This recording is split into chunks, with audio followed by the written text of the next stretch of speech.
வணக்கம். மாலை முரசு செய்திகளை விரிவாக பார்ப்பதற்கு முன்பாக முதல் தலைப்புச் செய்திகளை பார்க்கலாம்.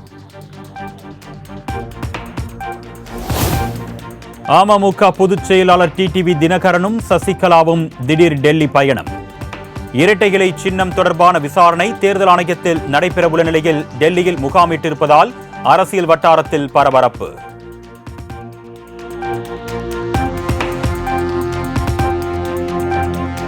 சசிகலாவிற்கு எதிரான அந்நிய செலாவணி மோசடி வழக்கின் விசாரணையை விரைந்து முடிக்க வேண்டும். எழும்பூர் பொருளாதார குற்றவியல் நீதிமன்றத்திற்கு சென்னை உயர்நீதிமன்றம் உத்தரவு.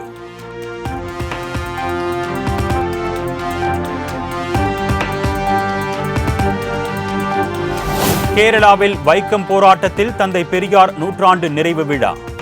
புனரமைக்கப்பட்ட தந்தை பெரியார் நினைவகம் மற்றும் பெரியார் நூலகத்தை திறந்து வைத்தார் முதலமைச்சர் மு.க. ஸ்டாலின்.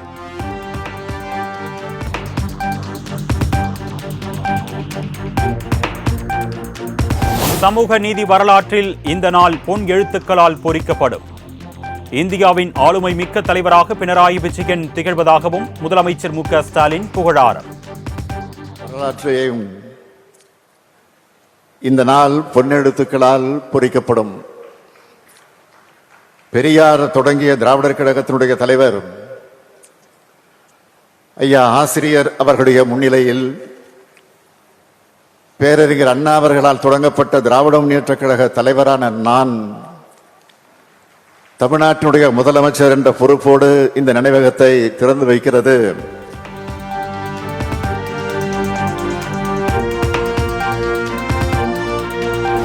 கேரளாவிற்கு வரும் அனைவருமே இந்த வைக்கம் நினைவகத்தை பார்க்க வேண்டும்.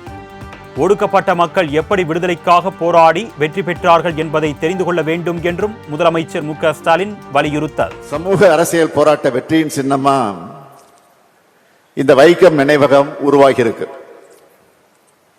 கேரளாவுக்கு வர்ற எல்லோரும் கட்டாயம் இந்த வைக்க நினைவகத்தை பார்த்து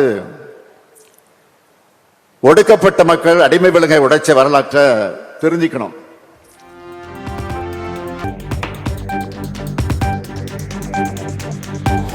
நாட்டில் சமூக நீதிக்கான தொடக்க புள்ளியாக இருந்தது வைக்கம் போராட்டம்.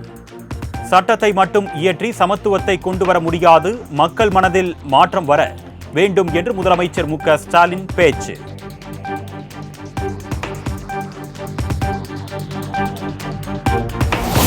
நாராயணகுருவை போல் புகழ்பட வேண்டியவர் பெரியார். சமூக சீர்திருத்த போராட்டத்தில் பெண்கள் உரிமைக்காக அரும்பணி ஆற்றியவர் என்றும் கேரள முதலமைச்சர் பினராயி விஜயன் புகழாரம்.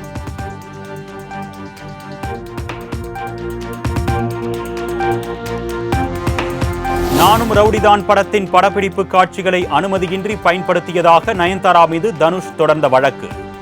ஜனவரி 8ஆம் தேதிக்குள் பதிலளிக்க நயன்தாரா, விக்னேஷ் சிவன் மற்றும் நெட்ஃபிளிக்ஸ் நிறுவனத்திற்கு உத்தரவு.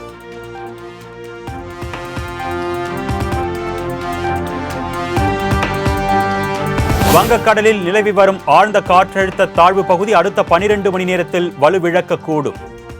மேற்கு வடமேற்கு திசையில் தென் தமிழகத்தை நோக்கி நகர்ந்து வலுவிழக்கும் என்று வானிலை ஆய்வு மையம் கணிப்பு.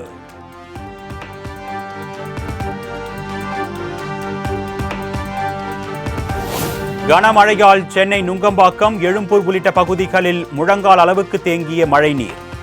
பணிக்கு செல்வோர் பொதுமக்கள் கடும் அவதி.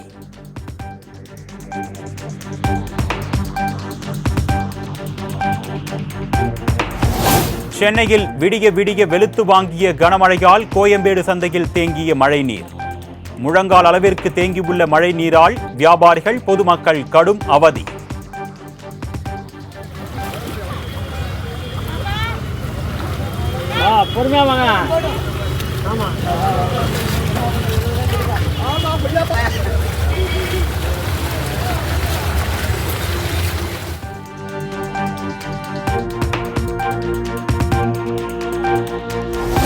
சென்னை பெருங்களத்தூர் ஜிஎஸ்டி சாலையில் கடும் போக்குவரத்து நெரிசல்.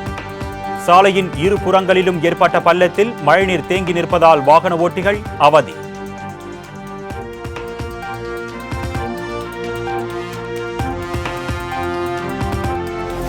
பூண்டி ஏரியில் இருந்து சற்று நேரத்தில் வினாடிக்கு 1000 கன அடி உபரி நீர் திறக்கப்பட இருப்பதாக நீர்வளத்துறை அதிகாரிகள் தகவல். கொசஸ்தலை ஆற்றில் உபரி நீர் வெளியேற்றப்பட உள்ளதால் முதற்கட்ட வெள்ள அபாய எச்சரிக்கை.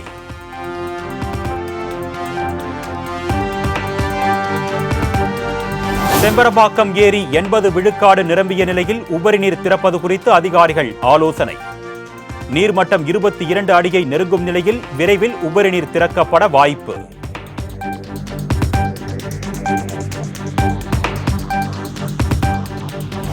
தொடர் மழையால் சாத்தனூர் அணையில் இருந்து வினாடிக்கு 13,000 கனஅடி நீர் வெளியேற்றம். கரையோர மக்கள் எச்சரிக்கையுடன் இருக்க மாவட்ட நிர்வாகம் அறிவுறுத்தல்.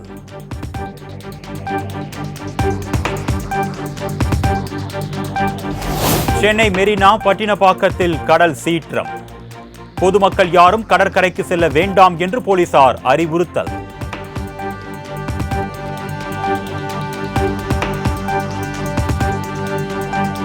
சென்னையில் பெய்து வரும் தொடர் மழை காரணமாக விமானங்கள் தாமதம். 15 விமானங்களின் புறப்பாடு மற்றும் வருகையில் தாமதம் ஏற்பட்டதாக விமான நிலைய அதிகாரிகள் தகவல்.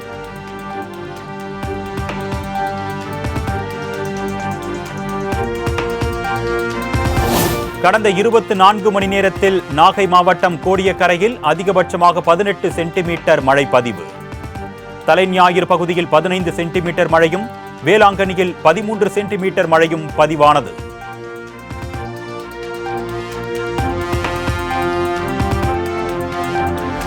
கல்பாக்கம் அருகே புத்த மத கொடியுடன் மிதந்து வந்த கப்பலால் பரபரப்பு.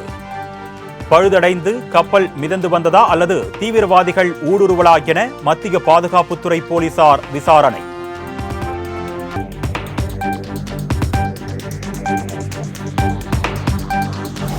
நடிகர் ரஜினிகாந்தின் பிறந்த நாளையொட்டி முதலமைச்சர் மு.க. ஸ்டாலின் வாழ்த்து. எல்லைகள் கடந்து 6லிருந்து 60 வரை அனைவரையும் தன்னுடைய நடிப்பால் ரசிகர்களாக்கிக் கொண்டவர் என்று புகழாரம்.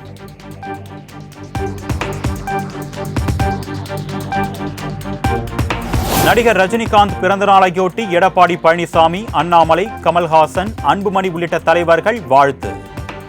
3 தலைமுறையினரை மகிழ்வித்த ஆக பெரும் திரைக்கலைஞர் என்று சீமான் புகழாரம்.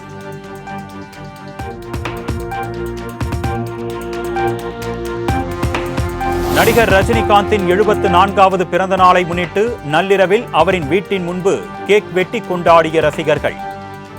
ஹாப்பி பர்த்டே தலைவா என வாழ்த்து முழக்கம்.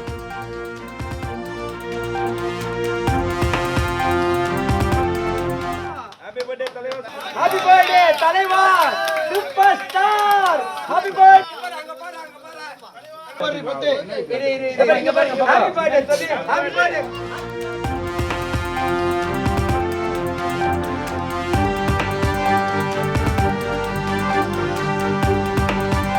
நடிகர் ரஜினியின் பிறந்த நாளையொட்டி ரீரிலீஸான தளபதி திரைப்படம்.